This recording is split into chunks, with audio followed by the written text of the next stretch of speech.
your dad, Kel, was a big influence on you, is that right? Yes, yes, he was. He was a funny guy, and he was a guy who didn't function in a structured environment.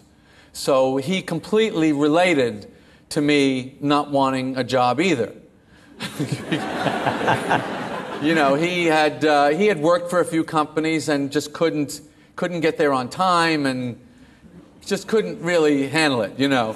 So when he became a salesman, you know, they just go out and they kind of structure their own day, and you just wander from store to store selling whatever you're selling, then he did well. So he really thought, well, a comedian's kind of like that. And he loved jokes also. He used to keep a joke file himself. He used to tell me this joke, that he's like this joke about this guy who comes home and his wife is in the bathroom, and he suspects that there's some hanky-panky going on, and he pulls back the shower curtain, and there's another man behind the shower curtain, and he says to the man, "What are you doing here?" And the guy goes, "Well, everybody's got to be someplace."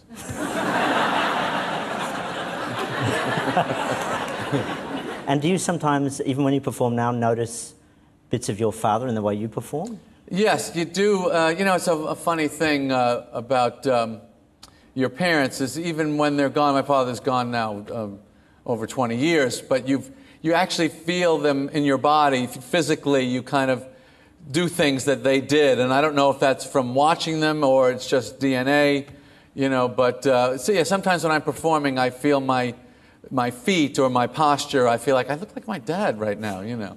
That's a nice feeling. What about your mum? Was she funny? Or is she funny? Kind of funny. Not really that funny. What you do is what's called observational comedy. You observe. So do you sometimes have to consciously switch yourself off just to live your life, or are you forever sucking No, I don't really in? turn it off. It's just there, you know. I don't know what it is, but you just get ideas. So as you're talking to people, is stuff just flying into your head? Yeah? Don't you find that happens to you too? I've been treated for that. Oh, really? Sometimes, you know, you do get that completely unbidden thought, but is it something you also train your brain to do, or do you just trust to the process? You kind of like pick things out as they go by, you know, and you go, maybe I could do something with that, you know. I was in Florida recently, and I noticed that they have a different type of walker that the old people are using now.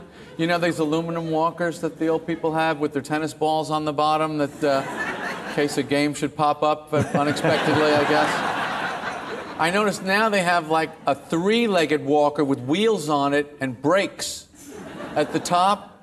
And I thought, if you need brakes on your walker, perhaps you've been misdiagnosed.